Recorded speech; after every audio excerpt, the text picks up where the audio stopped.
Assalamualaikum warahmatullahi wabarakatuh. Selamat pagi anak-anak semuanya. Salam sejahtera. Semoga pada pagi hari ini kita masih diberi kesehatan sehingga dapat melaksanakan pembelajaran jarak jauh atau daring. Seperti kita ketahui, di semester genap ini, di tahun ajaran 2020-2021, kita masih melaksanakan pembelajaran jarak jauh. Dikarenakan ada wabah virus corona yang masih melanda di negeri kita ini.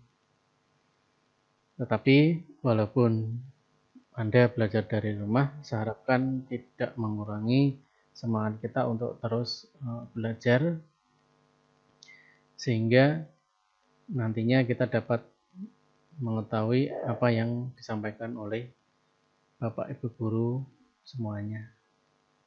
Anak-anakku semuanya, untuk mapel informatika pada semester kedua ini kita akan belajar tentang keamanan jaringan atau network security. Artinya adalah mengenal topologi jaringan sehingga beberapa banyak komputer yang terhubung serta dampaknya terbatas. Yang pertama mengenai pengertian keamanan jaringan. Keamanan jaringan adalah proses untuk mencegah dan mengidentifikasi penggunaan yang tidak sah dari jaringan komputer. Maksudnya, penggunaan yang tidak sah adalah penyusup yang bermaksud untuk mengakses setiap bagian dari jaringan komputer. Tujuan keamanan jaringan yaitu mengantisipasi risiko jaringan komputer berupa bentuk ancaman fisik maupun logis. Maksudnya ancaman fisik adalah seorang pengganggu yang berniat untuk merusak bagian fisik dari komputer kita atau dari jaringan komputer kita. Sedangkan ancaman logis adalah ancaman yang berupa pencurian data atau pembobolan terhadap akun orang lain atau pembajakan akun orang lain. Mungkin Anda punya akun Facebook, email, ya, itu bisa dicuri atau bisa dibajak atau bisa dibobol oleh orang lain. Nah, ini harus yang kita antisipasi. Kemudian macam-macam keamanan jaringan. Macam-macam keamanan jaringan yaitu A. Ada authentication. Authentication adalah proses pengenalan peralatan sistem operasi, kegiatan aplikasi, dan identitas user yang terhubung dengan jaringan komputer dengan cara memasukkan username dan password pada saat login ke jaringan. Seperti kita ketahui, ini kalau kita contoh misal ya, kalau kita mendaftar suatu email kan kita harus login, harus buat akun dulu ya, untuk masuk harus buat akun dulu, yaitu dengan cara kita mengisikan data-data kita. Nanti kita mendapatkan akun dan untuk masuk ya, untuk login ke aplikasi tersebut. Itu yang disebut dengan authentication. Tahapan autentikasi. Yang pertama, autentikasi ini untuk mengetahui lokasi melalui data link layer dan network. Autentikasi untuk mengetahui proses yang sedang berjalan yang terjadi di layer pada session dan presentation layer. Autentikasi untuk mengenal pengguna dan aplikasi yang digunakan atau application layer. Itu yang pertama tentang authentication. Yang kedua tentang encryption.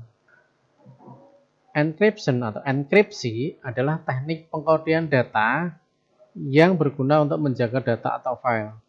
Enkripsi diperlukan untuk menjaga kerahasiaan data. Biasanya untuk encryption ini adalah untuk data password. Nah, dari data password itu bentuknya adalah pengkodean atau enkripsi atau encryption. Yang C adalah Virtual Private Network atau VPN. VPN adalah jaringan komunikasi lokal yang terhubung melalui media jaringan. Fungsinya untuk memperoleh komunikasi yang aman atau private melalui internet. Kriteria yang harus dipenuhi oleh VPN yang pertama adalah user authentication. VPN harus mampu mengklarifikasi identitas klien. VPN mampu memantau aktivitas klien melalui meliputi masalah waktu, kapan, di mana, dan berapa lama seorang klien mengakses jaringan serta jenis resource yang diaksesnya. Oke, lanjutnya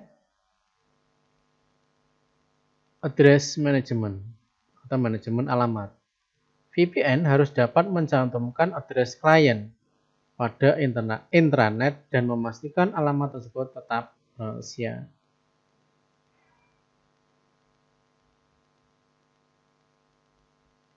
Tiga, data encryption. Data yang meliputi jaringan harus dibuat agar tidak dapat dibaca oleh pihak-pihak yang tidak berwenang.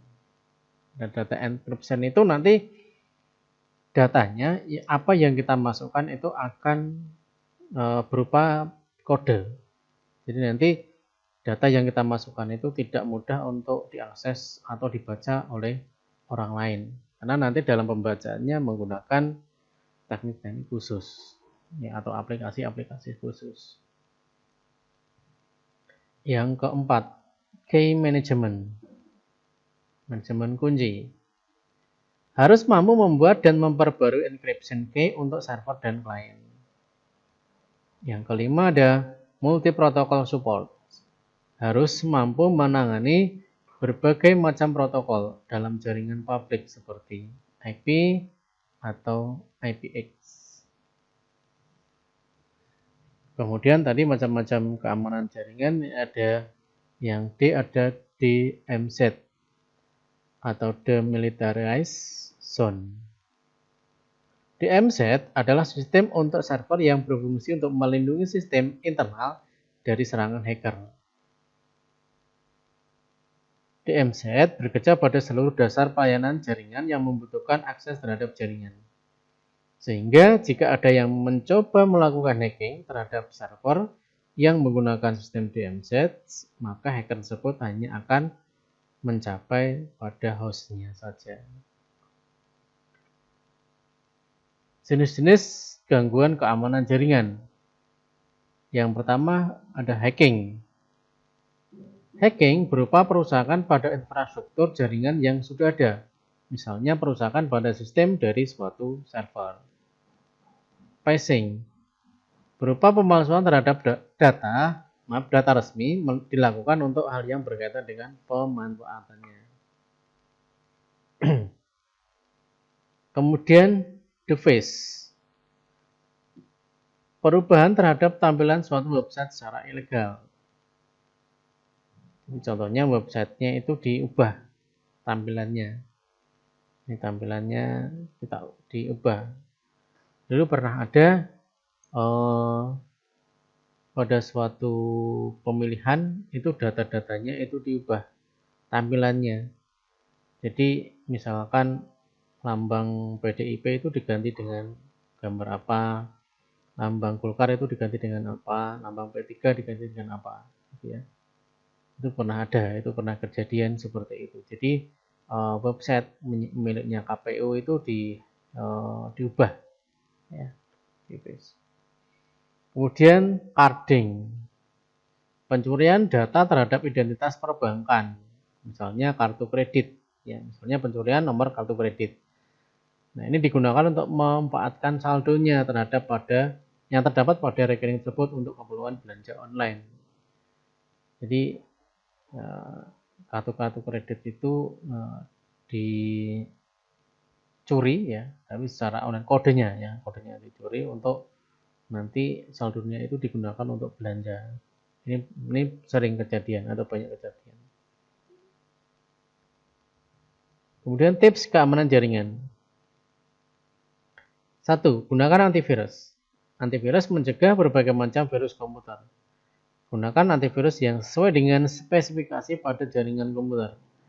Lakukan update antivirus agar antivirus dapat mendeteksi virus-virus yang terbaru. Jadi kalau kita punya peralatan, komputer, laptop, atau gadget, HP, tablet, diusahakan untuk selalu mengupdate antivirusnya. Kemudian, ini hati-hati saat browsing. Saat searching, hati-hati. Kebanyakan patogen internet itu menyebar dari situs-situs porno, ya, dan juga MP3 ilegal. Jadi kalau mau browsing, hati-hati, ya. Kalau mau download MP3 juga harus hati-hati. MP3 yang ilegal ya, biasanya itu nanti akan ada patogen-patogen, ya, atau virus-virus yang ikut masuk nanti. Kemudian program bajakan. Ya, jadi kalau download program bajakan itu juga harus hati-hati dan yang lain sebagainya. Dan jika tidak mau terkena patogen, jangan mengunjungi situs-situs tersebut. Cara ini adalah cara terbaik untuk mencegah patogen masuk ke peralatan kita atau ke komputer kita. Kemudian selalu update komputer. Jangan lupa untuk selalu mengupdate apapun demi keamanan komputer. Jadi bukan hanya antivirus, ya, tetapi software-software, sistem operasinya atau driver-drivernya ini juga harus selalu kita update. Jadi semuanya saja, baik itu operating sistemnya, softwarenya maupun driver-drivernya. Ini untuk keamanan jaringan.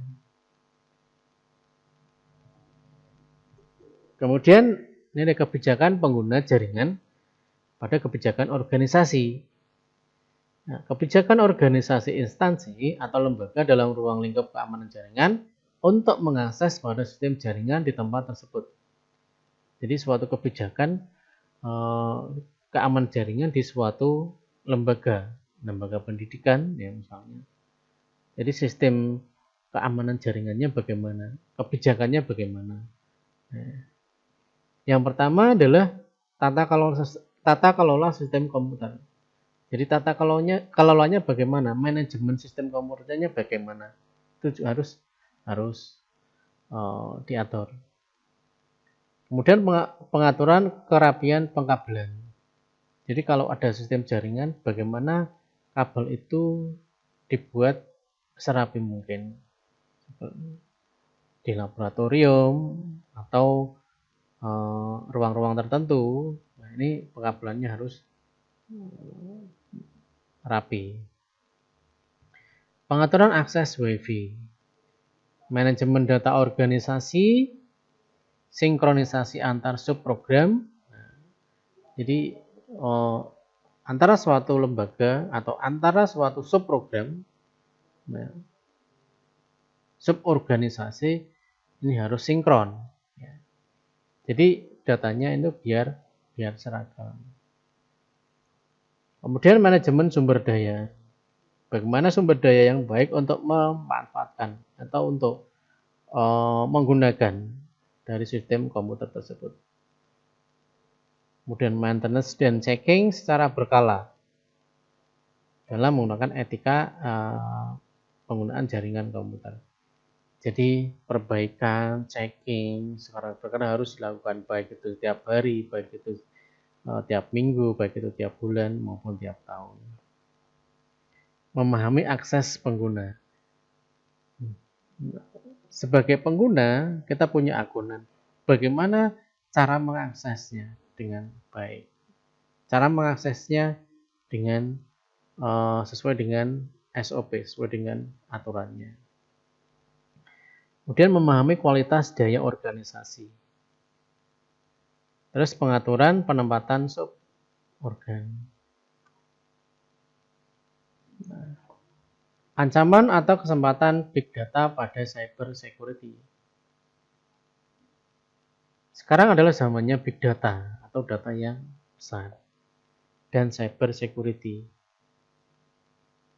Itu berarti peluang dan resiko bagi sebagian besar pengusaha.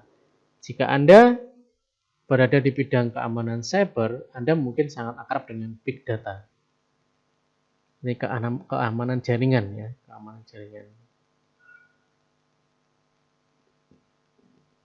Merupakan istilah yang digunakan untuk menggambarkan kumpulan data yang sangat besar yang di-mining dan analisis untuk menemukan pola dan tren perilaku. Umumnya didefinisikan sebagai sesuatu yang sangat padat atau variasi, kecepatan dan volumenya. Dari sudut pandang keamanan cyber, big data telah membawa kemungkinan baru dalam hal analitik dan solusi keamanan untuk melindungi data dan mencegah serangan cyber di masa depan. Big data selain membuka kemungkinan baru bagi tim keamanan cyber, juga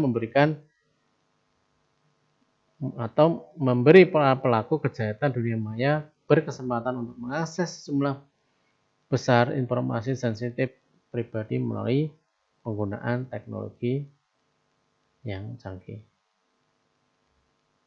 Ancaman dan peluang. Ada 3 tantangan utama yang dihadapi dunia usaha dengan big data. 1. Melindungi informasi sensitif dan pribadi, hak dan kepemilikan data, kemudian tidak memiliki talent atau data scientist untuk menganalisis data. Nah, itu ya materi yang saya sampaikan pada kesempatan kali ini. Mungkin ada beberapa yang kalimat-kalimat itu yang sulit untuk dipahami. Nah, materi-materi keamanan jaringan itu bisa Anda akses di e-learning SMA, di e-learning SMA Negeri 1 Sidoarjo. Ini sudah saya upload. Dan juga Anda bisa mengakses materi-materi keamanan jaringan itu dari internet. Anda bisa browsing dan bisa mencari referensi dari internet tentang keamanan jaringan. Itu banyak sekali untuk materi-materi yang kita dapatkan.